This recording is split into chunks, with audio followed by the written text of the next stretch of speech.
लिल्लाहि रब्बिल आलमीन वस्सलातु वस्सलामु अला अशरफिल अंबिया'i वल मुरसलीन।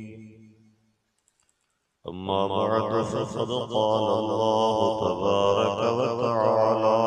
फ़िल क़ुरआनिल करीम।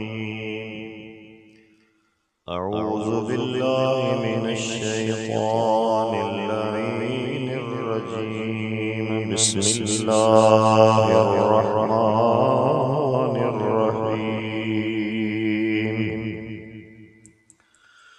लक़द कान फ़ी क़ससिहिम इब्रतुल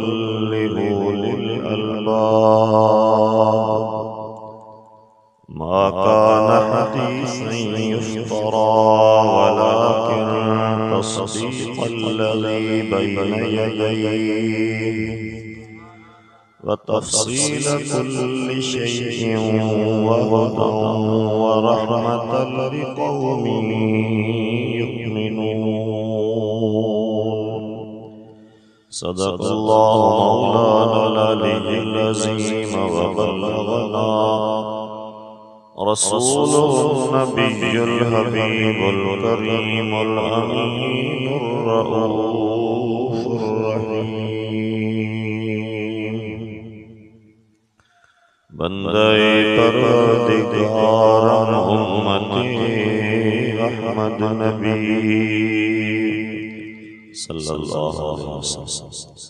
दोस्तदारे जिहार यार ताब औलादे अली मज़हबे हनफियदार मिल्लते हज़रत खलील ज़ेर साये से आज़म खाक पाए हर वली। ऐ बुलबुलान गुंचाए गुलज़ार अहमदी सल्लु अला मुहम्मदिन व आले मुहम्मदी। तवज्जो से हिदायत निहारे मोहब्बत सा दुरूद पढ़ो। सल्लल्लाहु अलैहि या रसूल अल्लाह वसल्लम अलैका या हबीब अल्लाह। वाजिब एहतराम प्यारा दोस्तों, मुसलमान भाइयों, जो कोई शानदार प्रोग्राम महफिल मिलादुन नबी सल्लल्लाहु अलैहि वसल्लम जे उन्वान सां मुझे प्यारे कामिल मुर्शिद जे प्यारे खलीफे सही खलीफा ज़ुबैर अहमद उन्नड़ ताहिरी उन्हनि जी सदारत में मौलाना साईं जुनैद अहमद उन्नड़ साहब जे निगरानीअ में उन्हनि जी कोशिशुनि सां मुनक़िद थियो आहे।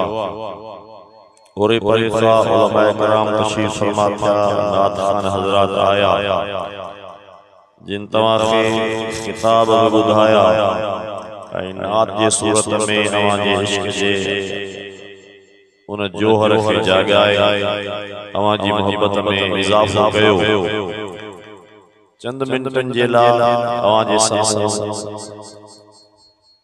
हाज़िरी जो इरादो आहे। अल्लाह जा बानड़ो इन प्रोग्राम खे मुनक़िद करण में वॾो ख़र्चो थियो आहे। एहतमाम थिया, इंतज़ार थिया, अवां हेतिरी देर वेही बग़ैर खाइण पीअण जे पट ते वेही ऐं हेॾे वॾे स्पीकर जी आवाज़ जे ज़रिए पाण खे विहारियो वेठायो। अवां जे इन सबुर मोहब्बत खे सलाम आहे। हिते अचण के मक़सद का खाली ना है, बल्कि हिकिड़ो अज़ीम मक़सद आहे हिन प्रोग्राम जो। वो मक़सद अवां खे पंहिंजनि लफ़्ज़नि में जो ॿुधायां उन खां बहितर आहे त क़ुरान करीम इन मक़सद के खुद बयान कयो आ। आयत करीमा जेका मूं तव्हांजे साम्हूं पढ़ी आ, इहा आहे सूरह यूसुफ जी आखिरी आयत। सूरह यूसुफ कुरान करीम जी 12 नंबर सूरत आ, ऐं जेका आयत तिलावत कई आ इन जो नंबर आहे 111। असां निस्बत वारा आहियूं, इन जे करे इन आयत करीमा ऐं सूरत मुबारक जे अंदर अगर गौर कबो त इन्हनि जो तादाद ॿई निस्बतूं बयान पियो करे। सूरत जो नंबर 12, आयत जो नंबर 111 निस्बत वारो समझंदो त इन में 11 वारे जो भी जिक्र आ, 12 वारे जो भी। अल्लाह जा बालड़ो, अल्लाह ताला छा फरमायो? अल्लाह फरमायो लक़द कान फी क़ससिहिम इबरतुन लिउलिल अलबाब। ही जेके इन्हनि जा किस्सा हैं, ही जेके इन्हनि जा वाक़िया हैं, इन्हनि जे वाक़ियनि में, इन्हनि जे किस्सनि कहाणियुनि में, इन्हनि जे ॻाल्हियुनि में अक़ुल वारनि जे लाइ अल्लाह तबारक व तआला सबक रखियो आ, इबरत रखी आ, नसीहत रखी आ। वाक़िया कंहिंजा? अल्लाह ताला जी ज़ात बरकात। सूरह यूसुफ जी न आखिरी आयत में फरमायो त इन्हनि जे वाक़ियनि में अक़ुल वारनि जे लाइ सबक। असां जॾहिं को दीनी प्रोग्राम कंदा आहियूं त अल्लाह जे महबूब सल्लल्लाहु अलैहि वसल्लम जो ज़िक्र थींदो आहे, हुज़ूर जूं ॻाल्हियूं बयान कयूं वेंदियूं। या अल्लाह, सूरह यूसुफ मां इहो अंदाज़ो लगे तो इशारो कयो आहे त इन्हनि जा वाक़िया कुछ शख्सियतुनि ॾे तो इशारो कयो आहे। लफ़्ज़नि में तो कोन चयो आहे त नबीयनि जे वाक़ियनि में हिदायत तो चयो त इन्हनि जे वाक़ियनि में हिदायत आहे। केरनि? गौर करण सां ख़बर पए थी त सूरह यूसुफ, यूसुफ अल्लाह जो नबी आहे। हज़रत यूसुफ जे वाक़िए में इबरत आहे। अल्लाह ताला फरमायो सूरह यूसुफ में रुको हज़रत यूसुफ जो जिक्र कोने पर उन सां गॾु ज़ुलेखा जो भी जिक्र आहे। ज़ुलेखा का नबी या काने, वली या ज़रूर आहे। अल्लाह फरमायो इन मां समझी वञो त अल्लाह जे नबीयनि जे वाक़िअनि में बि अक़ुल वारनि जे लाइ सबक ऐं नसीहत आहे, त अल्लाह जे वलियनि जे ॻाल्हियुनि में बि अक़ुल वारनि खे सबक ऐं नसीहत मिलंदी आहे। वह नसीहत अल्लाह करे त असां कबूल कयूं, हूंदी आहे यकीनन, पर असां खे मिले ऐं असां उन खे कबूल करे उठूं ऐं उन ते अमल कयूं त पोइ असां जो हिते अचण वेहण ॿुधण फ़ाइदेमंद आहे। मुंहिंजा भाइरो, ये दुनिया अॼु असां हिन में आहियूं, कॾहिं असां जा वॾड़ा हिन दुनिया में हा, उहे दुनिया छॾे विया, असां खे बि छॾणी आहे। ये दुनिया हिते रहण जी जाइ न आहे। ऐं शाइर फरमायो न, जगह जी लगाने की दुनिया नहीं है। असां त ईअं समझो आहे त बस ये दुनिया छॾणी कान्हे। जगह जी लगाने की दुनिया नहीं है, जगह जी लगाने की दुनिया नहीं है। ये इबरत की जा है, तमाशा नहीं है। पर असां इबरत कोन था वठूं, असां इन खे मज़ाक समझो आहे, खेल समझो आहे। कुरान करीम जी तालीम खां असां परे अल्हम्दुलिल्लाह भली ॻाल्हि आहे। नात ख़ानी हिकिड़ो सुठो अमल आहे, नेक अमल आहे, पर मक़सद न आहे ज़िंदगीअ जो। नात ख़ानी करण ऐं नात ख़ानी ॿुधण मक़सद हयात न आहे। अमल चङो आहे लेकिन मुस्तहब अमल आहे। अवल जेको ज़िंदगीअ जो मक़सद आहे वो अल्लाह ताला फरमायो मूं तव्हां जेको नबी मोकिलियो आहे उन खे मूं 4 कम ॾेई रवानो फरमायो आहे। अल्लाह फरमायो लक़द मन्नल्लाहु अलल मुमिनीन इज़ बअस फ़ीहिम रसूला। अल्लाह थोरो कयो आहे तव्हां ते जो वॾे शान वारो नबी तव्हां ॾे मोकिलियो अथसि या अल्लाह नबी छो मोकिलियो अथई अल्लाह फरमाए थो यतलू अलैहिम आयातिही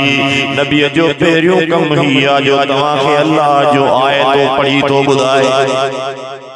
हाणे कुरान असां पढ़ंदा केतिरो आहियूं पोइ हर को पाण अंदाज़ो लॻाए त रोज़ असांजो मामूल क़ुरान करीम पढ़ण जो केतिरो आहे ऐं जलसन में ॿुधण जो मामूल केतिरो आहे इहो वरी असां गौर फ़िक्र कयूं प्यारा भाइरो नबी पाक साईं फरमायो सल्लल्लाहु अलैहि वसल्लम पंहिंजे सहाबा खे असां मुंहिंजा प्यारा ग़ुलामो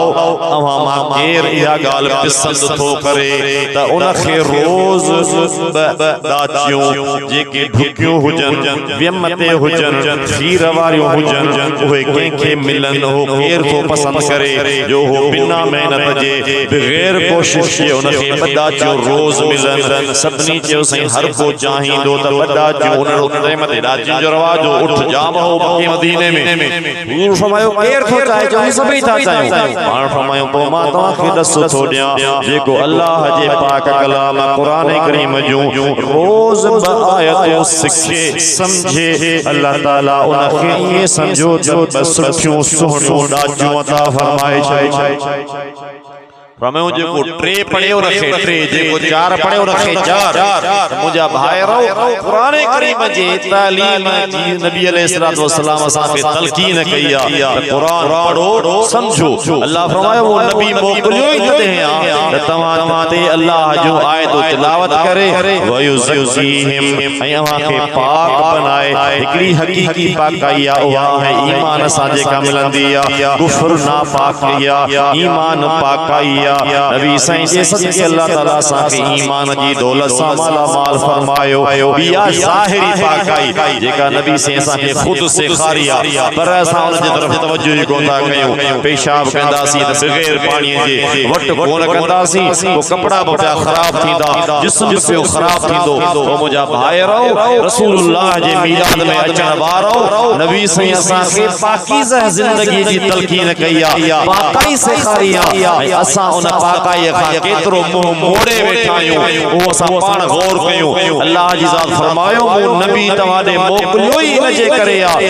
त हिननि नापाकनि खे वञी पाक बनाए इन लाइ तव्हां असां ज़ाहिरी ऐं बातिनी पाकाई जो फ़िक्र कयूं पंहिंजे ज़ाहिर खे बि पाक कयूं उहो थींदो वुज़ू सां उहो थींदो निमाज़ सां हाणे वुज़ू ई न कंदासीं निमाज़ किथां पढ़ंदासीं क़ुरान किथां पढ़ंदासीं अल्लाह जे महबूब जो ज़िक्र किथां कंदासीं मुंहिंजा भाइरो वुज़ू ठाहे ठाहे कयो ऐं निमाज़ जी पाबंदी कयो मुंहिंजे नबी फरमायो सल्लल्लाहु अलैहि वसल्लम जेको माण्हू मस्जिद जे अचे घरां वुज़ू करे सुठो सुहिणो वुज़ू करे निकिरे मस्जिद में अचे जेतिरा क़दम खणी मस्जिद में पहुचंदो हिक हिक विख जे एवज़ अल्लाह नेकी अता फरमाए वो असां खे करणी असां खे त मीलाद करे मड़ी जन्नती थियणो आहे न असां खे 12 महीने 11 करे जन्नत वठणी आहे मुंहिंजा भाउ जन्नत का कंहिंजी बनीअ जो ॿारो कोन्हे जो असां तोखे 12 महीने जे अल्लाह बेनियाज़ लेकिन ख़ुदा जो कानून आहे अल्लाह जी ज़ात बाबरकात जेको दीन मोकिलियो आहे उन जो तरीक़ो ही आहे जेकॾहिं रुगो सिर्फ़ रस्मी रवाजी ॻाल्हियुनि सां इहा शइ हासिल थिए हा त मुंहिंजा भाइरो महबूब करीम अलैहिस्सलातु वस्सलाम पंहिंजे ग़ुलामनि खे नेकीअ जी एतिरी ताक़ीद न कनि हा अल्लाह जा बाणणो हीअ दुनिया बेवफ़ा है अॼु छॾणी आहे हीअ दुनिया मिली आहे आख़िरत जी तयारी करण जे लाइ तॾहिं के आशिक़ शाइर फरमायो आहे असां खे तलक़ीन कई आहे उथी कर इबादत उम्र थो विञाई मथा मौत मिठड़ा सदाई पियो सदाई उठी कर इबादत छॾे विया दुनिया खे सिकंदर ऐं रहिया ही नगी खुद पैगंबर प्यारा पोइ कीअं तूं रहंदे सदा मुंहिंजा साईं मथा मौत मिठड़ा सदाई पियो सदाई उथी कर इबादत हाणे अल्लाह जे प्यारनि जे ॻाल्हियुनि में इबरत किया वह इबरत हिया जो ही महीनो हजरत सैयदना महबूब सुबानी गौस आजम जो साईं केदा मनींदा आयो न गौस आजम सभई मञो था माशाअल्लाह हजरत गौस आजम जे बचपन जो दौर पा तवा बुधो मशहूर वाक्यो साईं के समझी अमर साईं मोकलियो बाबा बगदाद में वने इल्म हासिल कर हाने साईं जो निकतो त 40 अशरफियों कुर्ते में सिबीद नहीं साईं वने पियो लुटेरा आया डाकू आया फुरियों जे काफले के केर हजरत गौस आजम जे तरफ बार समझी तवज्जो न पियो करे ओ चतो के मजाक में उन डाकू जे साथी पूछा कयो पुत्र तो कुछ आहे या न साईं बिल्ला झक चयो आओ वट 40 सोन जो अशरफियों किथे हन ही मुझे कुर्ते में सिबियो पयो उन जो बाबा मजाक न कर असा को के सख्ती कंदायो मार भी दीदायो असा जो टाइम जाया न कर पाण फरमायो मजाक जी केड़ी गाला मां सच्ची तो चवा मु वट 40 सोन जो अशरफियों उन वनी पांजे चंगे मुड़ सके जो साईं ही बार जे तो मोर 40 सोन जो अशरफियों फरमाई वठी जो न के जनवठी आया पूछे तो बाबा वाकई तो वटा साईं फरमाइंदो आहिन किथे न ही न कडी देखारियो ओ वडो तो पूछे अगवान जे गोटा जो पुत्र तोखे के दड़को त कोन नो के छिड़प त काननी के मारियो त कोन फरमाए तो न ओ छोपे सच्ची करी ही मार साहब तुझे काफले वाला कोठा मनीन हर को पंजा पैसा पे लिखाए तू खुद ब खुद चई तो मोट आइन खैर ता है छोपे भाई साके तोखे खबर सा से विंदासी पाण फरमाइंदा खसे विंदो बाकी छा कंदो भले खसे वञो पर मां आम कोन आया मुंहिंजो नसब पुछो था त मां रसूलुल्लाह जो बचड़ो अब्दुल कादिर जिलानी आया मां अल्लाह जे नबी जो बचड़ो आया हुजूर जो खानदान आया हुजूर जी औलाद आया मुखे मुंजी अमड़ सफर खा फेरिया वसीयत कई बाबा सख्तियों इंदियों तकलीफों इंदियों दुख इंदा पर मां तो खे तलकीन थी गया कदे बूढ़ न गलहाई जा कदे पांजो ईमान जाया न कजा ओहो बादशाह जो चंगो मुर्स होता कोन जो हैरत में भजियो ही नंढो बार एतरो अमल पियो करे जो पांजे अमर जी गाल कोन थो मोटाए हे फसा जे हालत दुनिया जी जिंदगी गुजारे छड़ी सी के जा 40 साल के जा 50 साल को 60 साल के असा अकुल कोन सिखियो असा नसीहत कान वरती वो अल्लाह जे प्यारे हजरत गौस आजम जी वो नसीहत साईं का हदीस कान बुधाईस कुरान जी का आयत कान बुधाईस बड़ी का तलकीन कान कईस बस पांजे अमर जो वाक्य बुधाई मुखे अम्मा चयो कूड़ न गालाई जा अल्लाह फरमाए तो एहड़ा मुझे बानन जो गालियों कंदो तो खुदा तवाखे इबरतें सबक नसीब फरमाईंदो अदा गौस आजम जे इन सच गालाण जे करे ओ सजो काफलो तो बैठो ऐ अल्लाह जे महबूब सुभानी गौस समदानी मुर्शिदा सैयदना अब्दुल कादिर जिलानी जो मुरीद थी नेकन वारी सालिहीन वारी जिंदगी गुजारा हाने असा गौस पाक जा मुरीद भी सदायूं था पर अमल केतरो कयो थो इन तरफ असा के गौर करण खपे ये दुनिया आरजिया बदी के गुफ्तगू जी जरूरत काने अल्लाह जा बारणो तलकीन ही ये अल्लाह वारन जी जमायत मुझे कामिल मुर्शिद जा प्यारा खलीफा साईं जुबैर रहमान साहब रहन अल्लाह जा बारणो अल्लाह वारन से खारियो ही हुआ अमल कयो जेको बुधो उनखे समझो पांजी जिंदगी में अंदर दाखिल कयो लतीफो आहे को बुजुर्ग सादो मानो बकरियों पे जारी उनखे के दावत नी अदाल गोठ में जलसो आयो जलसे से उते मौलवी साहब या गाल बयान कई केहड़ी नबी साईं के दफे एक रस्ते खां बे लंघया विच में कब्रिस्तान अची वियो नबी पाक अलैहि सलाम ने जी पिया सवारी जे काही वो डाची हुई गदह हुई उन छिरक भरियो आ खादो नबी साईं लही पिया सहाबा पूछो या रसूल अल्लाह खैर ताहे छो लथो पाण फरमायो महीन बिन कब्र नवारा जे मथा अजाब पियो कब्र में थे उनन जो अजाब मुझे दाची मुझे सवारी महसूस कयो हुजूर खां पुछंदा साईं यो अजाब आखिर थे छो पियो पाण फरमायो हिकड़ो माण्हू अज जे अजाब में मुब्तला है उन जी दुनिया में इहा आदत होंदी ही जो चुगलखोरी कंदो हो छा कंदो चुगलखोरी करो हाणे असां गौर कयूं त असां में त्या किनी आदत कान्हे अक्सर असांजी इबादत थी वई आहे हुन जी ॻाल्हि हुते हुन जी ॻाल्हि हुते हा अगर कंहिंजी ॻाल्हि का तव्हांखे ॿुधाइणी आहे त सुठी ऐं सुहिणी ॻाल्हि ॿुधायो हज़रत इमाम हसनैन करीमैन सोनू इमाम हसन साईं ऐं इमाम हुसैन साईं खे दफ़े कंहिं ॻाल्हि तां उन्हनि जो इख्तिलाफ़ थी पियो पाण में ॿई भाउर कावड़ हज़रत इमाम हसन साईं उठी हलिया विया इमाम हुसैन साईं खे ॿियो को खादिम बीठो उन चयो साईं तव्हां नंढा आहियो इमाम हसन साईं वॾो आहे तव्हां वञी भाउ खे परचाइजो पाण फरमायूं परचाइण में मूंखे को हर्ज कोन हो पर मूं नबी साईं खां ॿुधो आहे जेको दुनिया जे कंहिं ॻाल्हि तां पाण में कावड़जी पवे पोइ जेको ठाह करण में अॻराई कंदो अल्लाह जन्नत में पहिरियां उनखे मोकिलींदो असां पंहिंजे भाउ खां पंहिंजे भेणनि खां पंहिंजे मिटनि खां पंहिंजे माइटनि खां ज़िंदगियूं गुज़री वयूं थोरी घणी ॻाल्हि तां कावड़िया वेठा ओ मुंहिंजा भाउ मोहब्बत कयो हिक ॿिए सां पंहिंजे रिश्तेदारनि सां नफ़रतूं ख़तम करे उन्हनि खे वेझड़ायो उन्हनि खे परचायो अगराई कयो पाण त मां परचाए सघां थो पर मां चाहियां थो मुंहिंजो भाउ हसन पहिरियां जन्नत में वञे इन जे लाइ मां तोखे पर्ची थो लिखी ॾियां इहा पर्ची वञी मुंहिंजे भाउ इमाम हसन खे ॾे मां उम्मीद थो कयां इमाम हसन पाणे मूंखे अचे परचाईंदो उन पर्चीअ में इमाम हसन सां हुसैन साईं इहा नंढड़ी ॻाल्हि लिखी साईं मुझे असांजे बाबे सोने नबी पाक फरमायो आ जेको परचण में अगराई कंदो जन्नत में ओहो पहिरियां वेंदो आऊं बुता खे परचाइण अची सघां पियो पर जे आऊं ईंदुसि जन्नत में पहिरियां मां वेंदुसि मां चाहियां थो तव्हां अचो त भाकुर पायूं जन्नत में पहिरियां तव्हां दाख़िल थियो अल्लाह या रसूल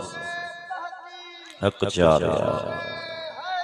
या अली अल मुर्तज़ा शरीफ दम दस्तक मुंहिंजा भाइरो ही हो असांजे बुजुर्गनि जो अकाबरीन जो तरीक़ो हिक ॿिए सां मोहब्बत करण अल्लाह फरमायो इन्हनि जे वाक़िअनि में अल्लाह ताला तव्हांजे लाइ हिदायत रखी आहे तव्हांजे लाइ नसीहत रखी आहे अल्लाह वारनि जो ज़िक्र कयो नबी पाक सल्लल्लाहु अलैहि वसल्लम जो ज़िक्र कयो औलिया अल्लाह जो ॻाल्हियूं कंदो त तव्हांखे नसीहत मिलंदी असांजा प्यारा मुर्शिद सोना से रहमतुल्लाह अलैहि नवाब शाह में आया संदन जे सवाल हयात में लिखियल डिग्री कॉलेज जे ॿाहिरां सुबुह जो वक़्त कंदे कंदे फुटपाथ ते अची वेठा थोड़ी देर खां पोइ जो उथिया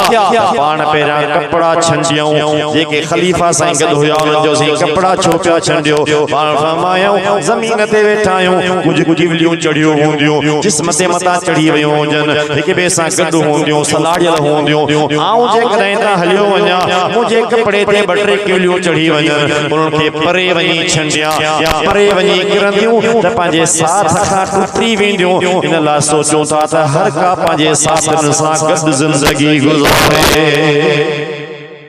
छा फिक्र आए को फिक्र नंढे जीत जे जुदाई जो भी फिक्र औलिया अल्लाह के असा पंहिंजे बचड़न खां पंहिंजे घरवारन खां पंहिंजे भाइरन खां पंहिंजे भेणन खां पंहिंजे ॻोठ वारन खां रिश्तेदारन खां नंढी वॾी ॻाल्हि तां कावड़िया वेठा आहियूं ओ मुंहिंजा भाउ मोहब्बत पैदा कयो बेटा साहब सदे फरमायो मोहब्बत पाए मन में रंदा पाया जन तन जो सरफन अण तोरियो मोहब्बत सां जेको अमल कबो आहे खुदा उनखे ॿीणो अजर अता फरमाईंदो अॼु तव्हां महफ़िल मिलाद कई अल्लाह जे हबीब जे आमद जो ॻाल्हियूं थियूं उलमा किराम गुफ़्तगू कई मुंहिंजो मिज़ाज ऐं तबीयत पंहिंजी आहे टाइम घणो थी वियो आहे तव्हांखे वेठे वेठे ॾिसंदे तकलीफ़ घणी पई थिए अल्लाह साईं खां दुआ आहे रब साईं वारनि जो ही महफ़िल मिलाद मल्हाइण क़बूल फरमाए असांजूं अमड़ियूं माइरूं भेनरूं जिन जिन ताईं आवाज़ वञे पियो उनखे बि गुज़ारिश आहे अल्लाह जो बानियूं पर्दे में ज़िंदगी गुज़ारियो खुदा जे ज़िक्र में गुज़ारियो पंहिंजे बचड़नि खे दीन सेखारियो हुज़ूर सां रहो हज़रत ख्वाजा गुलाम फरीद आखिरी गाल को खत्म तो कया साईं ख्वाजा गुलाम फरीद रहमतुल्लाह अलैह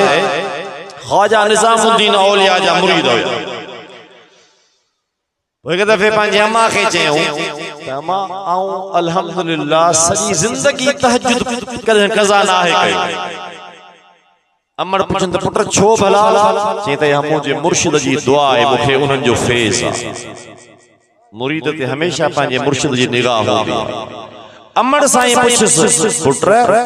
तू भला हिकड़ो ही पंहिंजे पीर जो मुरीद आहीं या ॿिया बि मुरीद आहिनि जितना ॿिया बि खोड़ आहिनि पाण फरमाए त भला तुंहिंजो तहज्जुद कज़ा कोन थो थिए या कंहिंजो बि तहज्जुद कज़ा कोन थो थिए पाण फरमायो तहज्जुद त मुंहिंजो कज़ा कोन थो थिए खोड़ मुरीद आहिनि जेके तहज्जुद कोन था पढ़नि किन खां त निमाज़ो कज़ा थी थियो वञनि संदन जी अमड़ फरमायो ओ मुंहिंजा पुट गुलाम फरीद इन तहज्जुद जे पढ़ण में तुंहिंजे मुर्शिद जो फैज़ बेशक आहे पर इन तहज्जुद जे अदायगी में कुछ हिस्सो मूं अमड़ जो आहे अम्मा तुंहिंजो वरी कहिड़ो था पाण फरमाए थी जॾहिं खां तूं ॼाओ आहीं तूं वॾो थियो आहीं तोखे मूं वॾो कयो आहे दीन पढ़ायो अॼु तुंहिंजी उमिरि वॾी थी वई आहे जॾहिं खां पेट में आहीं जॾहिं खां दुनिया ते आहीं वॾो थिए पेट में हुए त वुज़ू खां सवाइ मानी कान खाईंदी हुयसि जॾहिं ॼाए त वुज़ू खां सवाइ तोखे खीर कान प्यारींदी हुयसि जॾहिं मानी खाइण जो थिए त वुज़ू खां सवाइ तोखे मानी कान ॾींदी हुयसि इहो मुंहिंजे वुज़ूई पाके जी बरकत आ जो तोखे तहज्जुद जी नमाज़ नसीब फरमाई असा के शिकायत होती है औलाद नेक ना है औलाद चेते करे औलाद का वने ओ मुजा भाईरो मुजो अमड़ियो मुजो भाईरो भेनरू पांजे बचड़न के पाकाई सा जिंदगी गुजारण से खरियो पाण पाकाई करियो तवाजे उन पाकाई जो असर तवाजे बचड़न जे तरबियत में पहुंचंदो तवा पो मौलवी खां तावीज़ कोन लिखाईंदियो मुलन जे बड़ा पुछा कोन लगंदियो बस पांजे बचड़न जे ला मुसल्ले ते वेही दुआ करो तवाजा बच्चा तवाजा खादम बणजी सो ही जिंदगी अजरुगो असा के फैशन करण ला खुदा करनी है दरुगो असा शादियन में गैर रस्मों कयो गैर शरई कम कयो शादी होजे गमी होजे खुशी होजे अल्लाह जी जात का नेमत दे अल्लाह जी जात का नेमत वापस वसे अल्लाह नेमत दे त शुक्र कयो खुदा नेमत खसे त सब्र कयो अल्लाह हिन गाल में राजी खुदा हुन गाल में राजी महबूब अल्लाह तआला सा के अता फरमायो आखिरी शेर बुदो को खत्म तो गया बुजुर्ग फरमायो महबूब मिलियो महलो सबनी सुनन सुनो जे आके आसी दुनिया प्यार शाद प्यार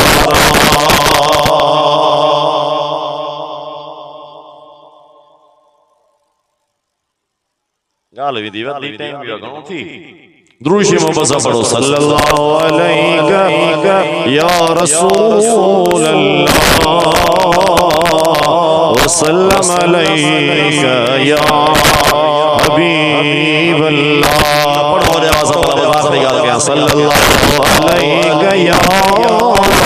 रसूल अल्लाह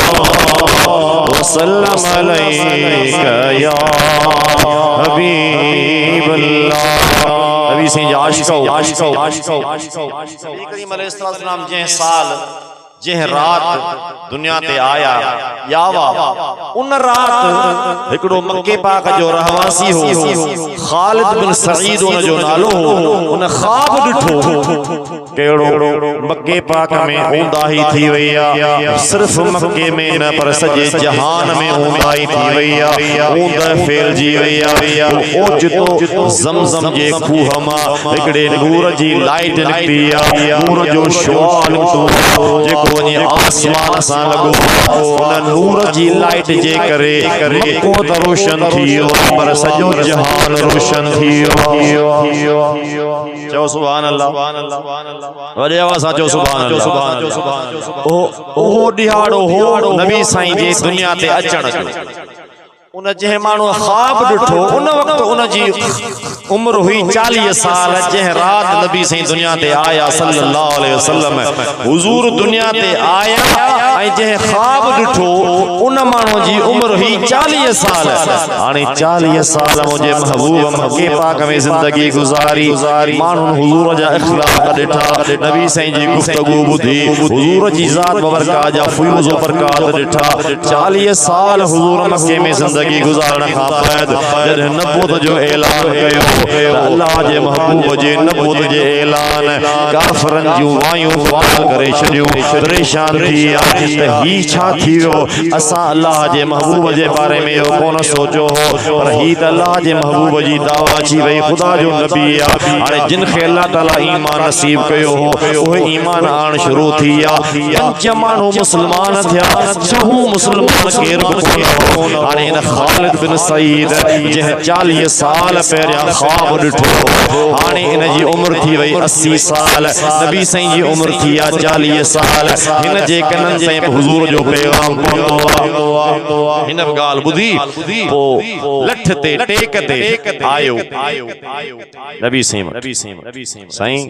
तव्हां नबी था पाण खे सदायो पाण फरमायो सदाया कोन थो मां वाकई अल्लाह जो रसूल आहियां मां अल्लाह जो सचो रसूल आहियां सदाइण बि शइ आहे मां वाकई ख़ुदा जो रसूल आहियां साईं पोइ तव्हां नबियनि खे त अल्लाह मौजज़ा ॾींदो तव्हां बि पंहिंजे नबूवत जे सचाईअ जे लाइ को मौजज़ो मूंखे ॾेखारियो त वाकई मां बि मञा त तव्हां अल्लाह जा नबी आहियो नबी साईं मुस्कुराए फरमायो ओ ख़ालिद बिन सईद जिन खे त मां हाणे पिया मौजज़ा ॾेखारियां हाणे पियो पंहिंजा कमाल ॾेखारियां जिन जे मथा त मुंहिंजा कमाल हाणे पिया ज़ाहिर थियनि तूं त उहो आहीं जंहिंखे मूं ॼमंदे राति मौजज़ो ॾेखारे छॾियो परेशान थियो साईं मूंखे कहिड़ो तव्हां मौजज़ो ॾेखारियो पाण फरमायो सोच गौर कर 40 साल पहिरियां तो ख़्वाब ॾिठो मके पाक में ऊंदाई थी वई आहे जहान में ऊंदा थी वई आहे तूं ॾिठो त ज़मज़म जे खूह मां हिकिड़ी नूर जी लाइट निकिती आहे उन नूर जी लाइट सॼे जहान खे रोशन करे छॾियो तूं वियो है हिकिड़ी औरत वटि तोखे तुंहिंजी मां वठी वई उन ताबीर ॿुधाइण वारी माईअ तव्हांखे ॿुधायो त मूंखे लॻे ईअं थो त ज़मज़म जे खूह जो मालिक हज़रत अब्दुल मुत्तलिब मां सम्झां थी अब्दुल मुत्तलिब जे ख़ानदान मां हिकिड़ो जवान पैदा थींदो जेको सॼे जहान खे रोशन बनाए छॾींदो 40 साल पहिरियां मूंखे इहो ख़्वाब यादि हुन सोचे यादि पाण फरमायो ज़मज़म जे खूह जो मालिक मुंहिंजो ॾाॾो अब्दुल मुत्तलिब उन जो मोहम्मद करीम मूंखे अल्लाह दुनिया में पंहिंजो नबी बनाए मोकिलियो हाणे ॾिस त मुंहिंजे नूर सां ख़ुदा जहान खे कीअं थो रोशन बनाए मूंखे त मौजज़ा ॾेखारिया ख़ालिद मूंखे ॼमंदे मौजज़ो ॾेखारे छॾियो तने आशिक़ फरमायो मैं तो दिए मौजज़े अंबिया ने दिए मौजज़े अंबिया ने हमारा नबी मौजज़ा के आया अदाबियन खे मौजज़ा मिलिया कंहिंखे मौजज़ा हज़रत मूसा अलैहिस्सलाम खे मिलिया हिन खां मथे कंहिं बि नबीअ खे मौजज़ा कोन मिलिया पर असांखे जेको सुहिणो नबी अल्लाह तां फरमायो मथे जे वारनि खां वठी पाक पेरनि जे क़दमनि जे मिटीअ ताईं सॼो मुस्तफ़ा मौजज़ो जी आयो तने आशिक़ फरमायो न महबूब मिलियो सभनी सुहिणनि खां सुहिणो जंहिंजे आया दुनिया